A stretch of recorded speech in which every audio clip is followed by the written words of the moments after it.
Very well, good evening to all of you. जैसे कि आप लोगों ने डिमांड करा था मैम यूनिट 1 के और यूनिट 2 के भी आप कवर कर दीजिए, तो यहाँ पे हम यूनिट 1 और 2 का मैक्सिमम पार्ट यहाँ पे कवर करने वाले हैं। यहाँ पे मैंने यूनिट 1 के जो भी इंपॉर्टेंट क्वेश्चन है वो सारे पिकअप कर लिए हैं, और क्योंकि इम्पॉर्टेंट गैसिंग क्वेश्चन है इसलिए थोड़ा टाइम लग गया।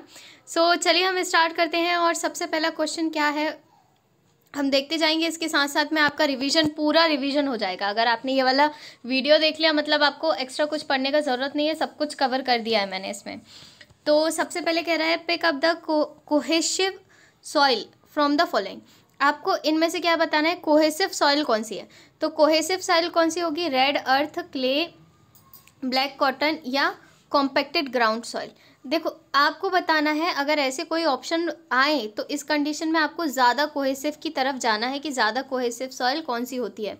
तो अगर हम ब्लैक कॉटन सॉइल की बात करें तो ब्लैक कॉटन सॉइल क्या रहती है, मोर कोहेसिव देन क्ले। तो यहाँ पे करेक्ट आंसर क्या हो जाएगा, आपका करेक्ट आंसर हो जाएगा ब्लैक कॉटन सॉइल। नेक्स्ट वो कह रहा है कि pile foundation are generally preferred for. जो आपका, अगर आप पाइल फाउंडेशन की बात करें तो जनरली वो कहाँ पे प्रेफर होता है। तो अगर हम बात करें तो हाँ, जो आपके स्काई स्क्रैपर्स बनते हैं, स्काई स्क्रैपर्स मतलब बड़ी बड़ी बिल्डिंग है, बहुत बड़ी बड़ी बिल्डिंगें अगर बनती है तो वहाँ पे आप किसका यूज़ करते हो, आप पाइल फाउंडेशन का यूज़ करते हो। सबसे अच्छा एग्जांपल इसका है एम्पायर स्टोरी बिल्डिंग। जो आपकी एम्पायर स्टोरी है ना, ये बेस्ट एग्जांपल है, इसमें आपकी पाइल फाउंडेशन ही यूज़ हुई है। आप और भी बहुत सारी बिल्डिंग्स में यूज़ होता है। और जनरली अगर ब्रिज की बात करें तो वेल फाउंडेशन, हमारे इधर ब्रिज के लिए वेल फाउंडेशन का यूज़ करा जाता है। तो ये याद रखेंगे कि कहाँ पे कौन सी वाली होता है आपका यूज़। नेक्स्ट वो कह रहा है the angle of internal fiction of clay is usually. जो अगर आप क्ले का एंगल ऑफ फ्रिक्शन कितना होता है, तो क्ले का एंगल ऑफ फ्रिक्शन कितना होता है डियर, ये होता है आपका 5 to 20। इसका आंसर आ जाएगा 5 to 20 डिग्री। अगर आप ग्रेवल की बात करें तो ग्रेवल का रहता है 34 डिग्री या 35 डिग्री, 30 से 35 डिग्री तक रहता है। नेक्स्ट अगर आप बात करें सिल्ट की, है ना, अगर आप बात करें सिल्ट की, ये ग्रेवल का रहता है 35 डिग्री, सिल्ट का रहता है आपका, सिल्ट का क्या हो जाएगा, सिल्ट का रहता है 20 से 30 सिल्ट, है ना। इसके बाद अगर हम बात करें आपका सैंड का तो 30 से 40 सैंड का रहता है, ये सैंड के लिए है, 30 से 45 नहीं 40 रहेगा सैंड के लिए। तो ये आप याद रखेंगे कि सैंड के लिए कितना है, ये जो आपका ये वाला जो ऑप्शन रहा है ये क्ले के लिए है, 30 से 40 कर देंगे तो वो आपकी सैंड के लिए रहेगा। और ग्रेवल के लिए अगर स्पेसिफिकली आप कहें कि ग्रेवल के लिए कितना है, तो ग्रेवल के लिए रहता है 35 डिग्री। तो यहाँ पे आपके सारे मैंने रिवाइज करवा दिए हैं, जो भी क्वेश्चन आएंगे यहाँ से वो हमने कवर अप कर लिए। नेक्स्ट हम बात करेंगे नेक्स्ट क्वेश्चन की, the specific yield of soil depend upon. Yielding, जो आपकी ईल्डिंग रहती है डिफॉर्मेशन के बाद, वो किसके ऊपर डिपेंड करती है, तो कॉम्पैक्शन के ऊपर डिपेंड करेगी, कितना आप उसमें कॉम्पैक्शन कर रहे हैं। डिस्ट्रीब्यूशन ऑफ पोर्स, इसके ऊपर भी डिपेंड करती है कि आपका पोर्स का डिस्ट्रीब्यूशन किस तरीके से है ना। इसके बाद नेक्स्ट वो शेप और साइज ऑफ पार्टिकल पे भी डिपेंड करेगी, मतलब कि आपका कॉम्पैक्शन या ईल्डिंग है ना, जो आपका स्पेसिफिक ईल्डिंग है ये किस किस के ऊपर डिपेंड करेगा। अगर आप ज़्यादा कॉम्पैक्शन करोगे तो ईल्डिंग ज़्यादा होगी, है ना। पोर्स का डिस्ट्रीब्यूशन, अगर पोर्स बहुत ज़्यादा दूर दूर हैं तो उस कंडीशन में क्या होगा, उस कंडीशन में कॉम्पैक्शन ज़्यादा होगा, ये स्पेसिफिक ईल्डिंग की वैल्यू चेंज हो जाएगी। शेप और साइज़ के ऊपर भी डिपेंड करता है कि आपके राउंड शेप में है या फिर आपके साइज़ कैसा है ना, उसके बीच में वॉइड्स कितने हैं। तो यहाँ पे जो आपका आंसर आ जाएगा, स्पेसिफिक यील्डिंग डिपेंड करती है कॉम्पैक्शन के ऊपर, डिस्ट्रीब्यूशन ऑफ पोर्स के ऊपर और shape and size of particle के ऊपर। नेक्स्ट फिफ्थ के क्वेश्चन नंबर 5 में क्या कह रहा है, pick up the correct statement from the following. ये जो फॉलोइंग आपका स्टेटमेंट है इसमें से हमें करेक्ट स्टेटमेंट पिक करना है। क्या कह रहा है, इन हाइड्रोमीटर मेथड वेट WD, जो आपका ड्राई वेट है पर ml of suspension is found directly. देखो अगर हम हाइड्रोमीटर की बात करें तो ये जो आपका हाइड्रोमीटर रहता है ना, हाइड्रोमीटर में आप लेते हो मीन ऑब्जर्वेशन। हाइड्रोमीटर में हम क्या लेते हैं, मीन ऑब्जर्वेशन लेते हैं। तो डायरेक्टली आप इसको फाइंड नहीं कर सकते, तो ये तो आपका क्या हो गया, रॉन्ग हो गया स्टेटमेंट।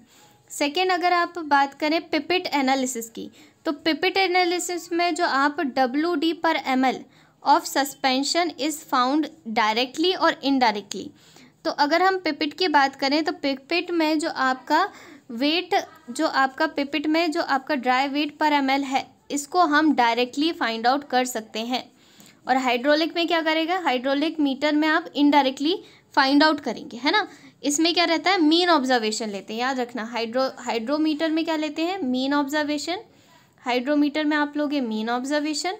इसके बाद पिपेट में क्या होगा, डायरेक्टली आप फाइंड आउट कर लेंगे कि कितना आपका ड्राई वेट है।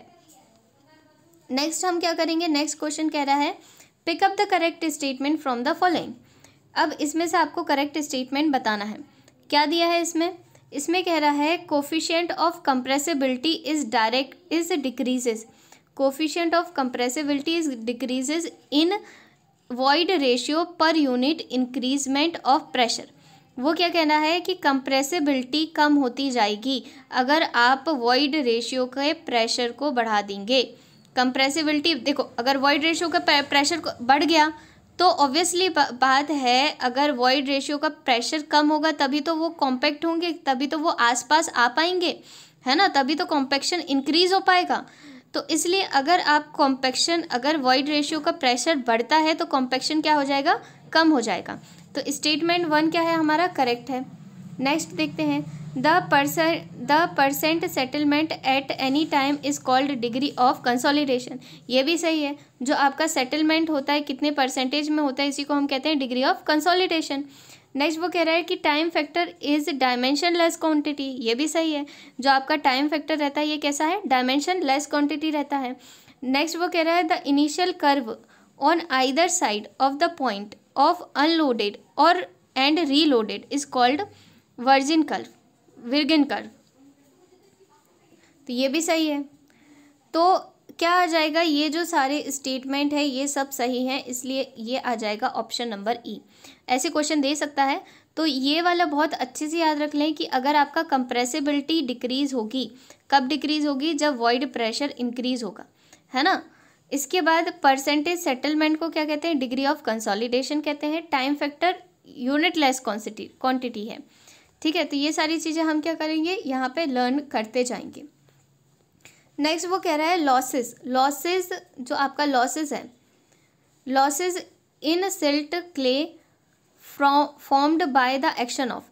जो आपका लॉसेस रहता है, जैसे कि सिल्ट या क्ले की बात करें तो इसमें अगर आपके लॉसेस होते हैं, ये किसके कारण होते हैं, तो जो भी आपका विंड फोर्स है, विंड क्या होती है, आपके सिल्ट को उड़ा ले जाती है, तो विंड फोर्स के कारण क्या होते हैं, आपके जो भी लॉसेस हैं वो होते हैं। नेक्स्ट वो कह रहा है, क्या कह रहा है, नेक्स्ट वो कह रहा है कि the maximum possible value of dry density is referred to, ये ऑफ है ना, the maximum possible value of dry density is referred to.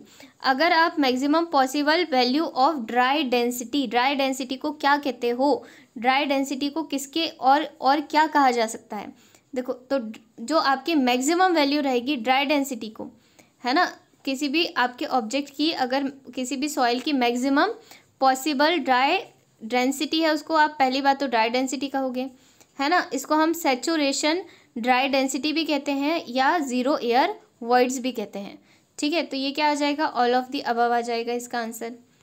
यहाँ पे थोड़ा सा कॉन्फ्लिक्ट रहता है कि ज़ीरो एयर वॉइड कैसे होते हैं, तो उसके बारे में मैं आपको आगे एक्सप्लेन करूँगी।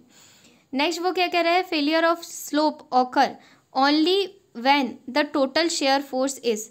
जो आपका फेलियर रहता है स्लोप का, ये जो आपके स्लोप का फेलियर रहता है ना, जो आपका स्लाइडिंग ऑफ स्लोप वगैरह की जो कंडीशन हो जाती है, तो वही वो कह रहा है कि अगर ये जो आपका स्लोप है, अगर इसका फेलियर हो गया, है ना, ये जो लैंड स्लाइडिंग देखने को मिलती है ना, तो वही वो कह रहा है कि स्लोप का फेलियर किस कारण से होता है। तो इसमें क्या आ जाएगा, किस कारण से होता है, अगर आपका शेयर फोर्स ग्रेटर हो जाए टोटल शेयरिंग स्ट्रेंथ के, अगर टोटल शेयरिंग स्ट्रेंथ के शेयर फोर्स क्या हो जाए, ज़्यादा हो जाए, तो उस कंडीशन में क्या हो जाएगा, आपका फेलियर ऑफ स्लोप हो जाएगा, है ना। नेक्स्ट हम बात करेंगे, देखो शेयर स्ट्रेस क्या है, शेयर स्ट्रेंथ अगर कम हो जाएगी, या इंटरनल रेजिस्टेंस भी हम इसको कहते हैं शेयर स्ट्रेंथ को, है ना। तो अगर इंटरनल रेजिस्टेंस कम हो जाएगा तो क्या हो जाएगा, स्लोप फेल हो जाएगा, टोटल शेयर फोर्स क्या हो जाएगा, बढ़ जाएगा, तो स्लाइड हो जाएगा, ठीक है। इस तरीके से आप इसको समझ सकते हो। नेक्स्ट वो क्या कह रहा है, नेक्स्ट कह रहा है pick up the correct statement for the following. हमें क्या बताना है, करेक्ट स्टेटमेंट बताना है। फर्स्ट क्या कह रहा है, अ soil having pH value is more than 7 is acidic. देखो यहाँ पे मैं ऐड कर देती हूँ अलग अलग। अगर आपका 1 से लेकर 6.9 है, 1 से लेकर 6.9 क्या होता है आपका एसिडिक होता है, ठीक है। 1 से 6.9 क्या होता है, एसिडिक होता है, ठीक है। इसके बाद अगर हम बात करें 7 की, तो 7 होता है न्यूट्रल। 7 के बाद अगर अबव 7 की बात करें तो अबव 7 क्या हो जाएगा, एल्कलाइन।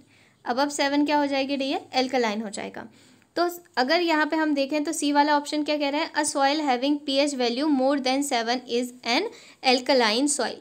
तो करेक्ट ऑप्शन क्या हो जाएगा इसका, एक सेकेंड, अ soil having pH value less than 7, ये वाला ऑप्शन आएगा आपका, बी वाला। क्या आ जाएगा, अ soil having pH value less than 7 is acidic soil, ठीक है। नेक्स्ट आगे हम बात करते हैं कोहेशन लेस सॉइल कौन सी है। कोहेशन लेस सॉइल मतलब कि कोहेशन लेस सॉइल जिसका आप लड्डू नहीं बना सकते, है ना, उसको हम कहते हैं कोहेशन 3 mm का आप क्या नहीं, एक थ्रेड नहीं बना सकते, इसको हम और भी क्या कहते हैं, ये कौन सी प्रॉपर्टी है आप मुझे कमेंट सेक्शन में बताएं जल्दी से। तो इसका आंसर क्या आ जाएगा, इसका आंसर आ जाएगा सैंड। तो कोहेशन लेस सॉइल क्या है आपकी यहाँ पे, सैंड है। नेक्स्ट वो कह रहा है the shearing force acting along the slice of curve surface of slippage causes the soil to slide. तो इसका क्या हो जाएगा, इसका आ जाएगा आपका 12 वाले का आ जाएगा डाउन टू द सेंटर, है ना। अगर आप shear force acting along the slice, अगर स्लाइस के ऊपर आपका शेयर फोर्स एक्ट कर रहा है तो उस कंडीशन में ये कहाँ पे मूव करेगी, है ना, ये कहाँ पे, ये कौन सा वाला केस है, क्या कॉज करेगा, ये स्लाइडिंग को कॉज करेगा down to the centre, centre की तरफ क्या हो जाएगी आपकी स्लाइडिंग होगी, ठीक है। नेक्स्ट वो कह रहा है the seepage exit gradient in the soil is the ratio of, जो आपका सीपेज एग्जिट ग्रेडियंट है ये किसका रेशियो रहता है, in the soil is the ratio of. तो ये किसका रेशियो रहेगा, सब जल्दी से बताइए आप। 13 वाले का क्या हो जाएगा आपका आंसर, ये हो जाएगा head loss to the length of seepage. जो भी आपका हेड लॉस हो रहा है अपॉन क्या हो जाएगा, लेंथ ऑफ सीपेज, है ना। इसी को हम क्या कहते हैं, इसको हम कहते हैं ग्रेडियंट, एग्जिट ग्रेडियंट, ठीक है। इसको कैलकुलेशन कैसे करा जाता है, अलग अलग ग्रेडियंट होते हैं ना आपके सीपेज वाले, यहाँ से ये कुछ इस तरीके से, और हम कैलकुलेट करते हैं यहाँ पे 1 2 3 4 5 6, तो यहाँ पे 6 हो गए, है ना। तो ये अलग अलग ग्रेडियंट होते हैं। या फिर आपका यहाँ पे फ्लो नेट की बात करें तो ये इस तरीके से जो आपका फ्लो नेट बनता है, फ्लो लाइन बनती है, इससे रिलेटेड भी क्वेश्चन आ सकते हैं। नेक्स्ट वाले वीडियो में हम इसको कवर अप करेंगे, टेंशन नहीं लीजिए, है ना। फिर क्या कह रहा है, is a downward drag action on a pile due to downward movement of surrounding compressive soil relative to the pile. क्या कह रहा है, अगर डाउन ड्रैग लग रहा है ना, अगर डाउन ड्रैग लग रहा है, एक सेकेंड,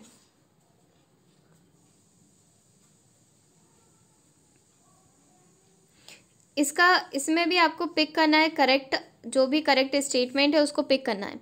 तो पहला क्या, फर्स्ट स्टेटमेंट क्या कह रहा है, फर्स्ट पॉइंट ए पॉइंट कह रहा है is the down drag action on the pile due to downward movement of the surrounding compressible soil relative to pile. अगर डाउन ड्रैग की कंडीशन में क्या ये रिलेटेड रहता है किसके, पाइल के। नेक्स्ट वो कह रहा है develops due to lowering of ground water.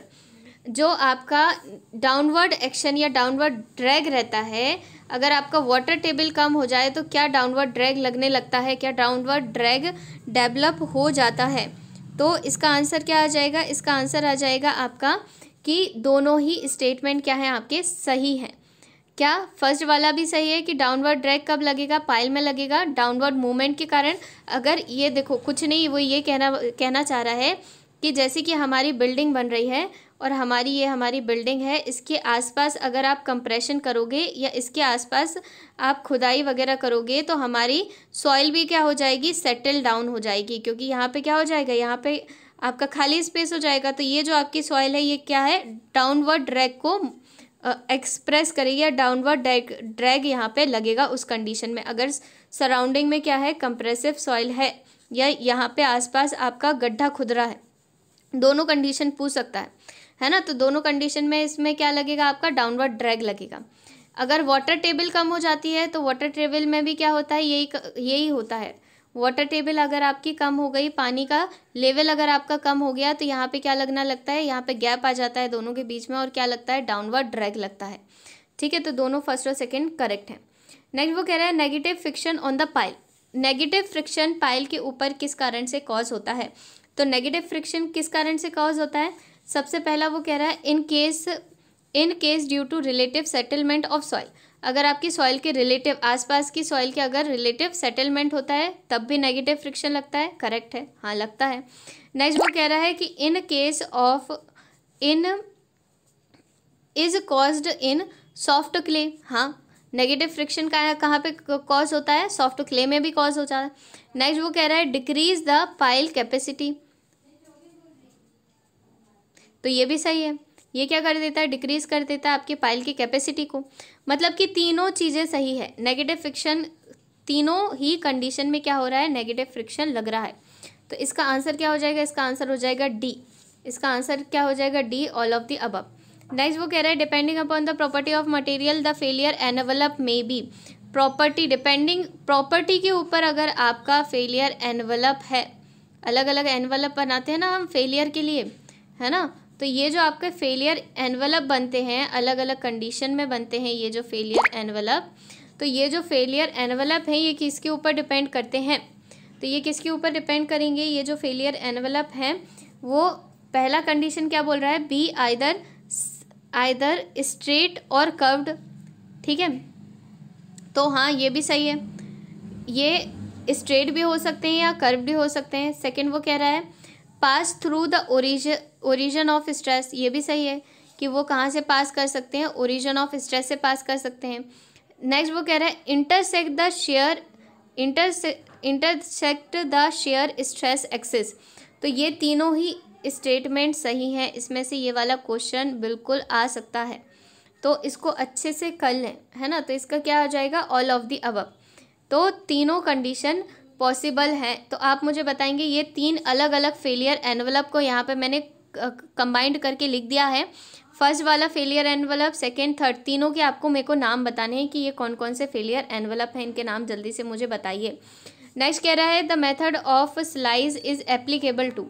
Slice जो मेथड है ये कहाँ पे एप्लीकेबल रहती है? कौन सी वाली? होमोजीनियस सॉइल के लिए, आपकी स्ट्रेटिफाइड सॉइल के लिए, सैचुरेटेड सॉइल के लिए, या नॉन यूनिफॉर्म स्लोप्स के लिए? तो इसका आंसर क्या हो जाएगा? होमोजीनियस सॉइल के लिए। जो आपका स्लाइस मेथड है ये कहाँ पे एप्लीकेबल है? होमोजीनियस सॉइल के लिए। बाकी में इतना अच्छा रिजल्ट नहीं आता। नेक्स्ट वो कह रहा है कंप्रेशन ऑफ सॉइल। बस इतना याद रखो, जो स्लाइस मेथड है ये एप्लीकेबल रहती है होमोजीनियस के लिए। स्लाइस जिस तरीके से, होमोजीनियस को समझने के लिए कैसे आप कंपेयर कर सकते हो, जैसे कि आपने देखा है वो स्लाइस वाला जो आपका आता था, उसमें क्या होता था, आम की हम अगर स्लाइस को काटें तो आपको क्या दिखेगा? एक होमोजीनियस मटेरियल दिखेगा, है ना। मैंगो को हम क्या कंसीडर कर सकते हैं? Homogeneous material. तो स्लाइस से हम कनेक्ट कर सकते हैं होमोजीनियस सॉइल को। स्लाइस से आप किसको कनेक्ट कर सकते हैं? Homogeneous soil. स्लाइस, वो जो कैटरीना कैफ वाला स्लाइस वाला वीडियो आता था ना, उसको याद कर लेना, उसमें आम रहता था होमोजीनियस। स्लाइस से याद रहेगा होमोजीनियस, है ना, होमोजीनियस सॉइल के लिए।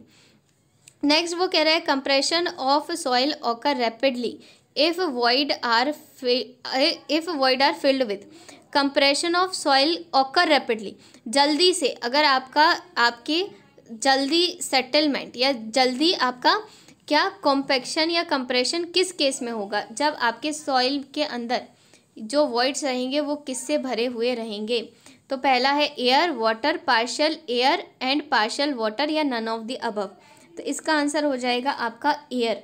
अगर आपके वॉइड्स किससे भरे हुए हैं? एयर से भरे हुए हैं, उस टाइम पे आपको क्या देखने को मिलेगा? सडन कॉम्पैक्शन देखने को मिलेगा, या कंप्रेशन, रैपिड कंप्रेशन देखने को मिलेगा, क्योंकि हवा आराम से क्या चली जाएगी? बाहर निकल जाएगी, है ना, और आपकी सॉइल क्या हो जाएगी? कंप्रेस्ड हो जाएगी।